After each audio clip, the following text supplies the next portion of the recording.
Well, they'll begin the process of picking a new pope, and hopefully that pope will not be a more conservative, exclusionary, and pretty regressive. One of the tendencies that institutions have, and we just have to look to the United States as an example, is when you have a very progressive leader like Barack Obama, you have a very regressive leader like Donald Trump who wants to roll back, become more exclusionary, a lot more divisive. And one of the concerns I have is that perhaps that will be the area that the church will go into. At the same time, Pope Francis has installed a number of bishops, and while removing some of the more conservative ones, some of the more ones that perhaps hearken to a darker chapter in the church's past. And so the hope is that perhaps the church will continue a progressive movement in which in many ways Pope Francis has started. Okay. And what kind of legacy do you think he leaves for First Nations people? I'd say that Pope Francis is the most progressive pope in history. He is by far the most engaged pope when it comes to First Nations issues in history. He was a good listener.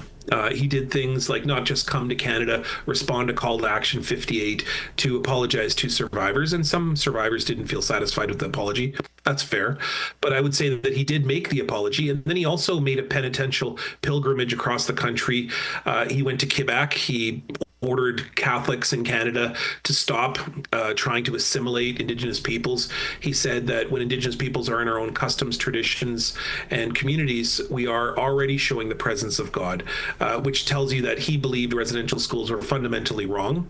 And then he also called it genocide at the end when he was flying back home to the Vatican after visiting residential school survivors in Iqaluit, what he called Galilee, the outside parts of Christianity, not Jerusalem, the center of Christianity, but going to where Christianity really started, which is around food, community, and sharing, which he found in Iqaluit. He has a very strong history with Indigenous peoples.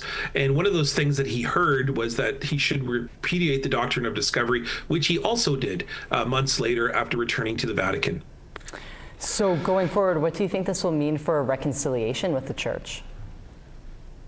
Well, I mean, it really was never up to Pope Francis to perform reconciliation on behalf of the church. He was simply there to nudge the process along, and in many ways to set forth a path for the Canadian Council of Bishops, which are the leaders of the Catholic Church in Canada, to begin to act more ethically, responsibly with Indigenous peoples. The credit for Pope Francis coming isn't Pope Francis. It's actually Indigenous leaders, Indigenous Catholics, Canadian Catholics who demanded, called upon the Pope to come to respond to what survivors had been asking for, because the Catholic Church is a very big footstep in our communities. What I would say is that the Catholic Church really has to take upon themselves the call from Pope Francis, which is to act ethically, to move the church towards communities. And as in the words of Pope Francis, bring the church and make it for everyone, everyone, everyone. That's his words, not mine. Well, great points there, Niigaan. Thank you so much for chatting with us about this. Yeah, Niigaan, thanks so much.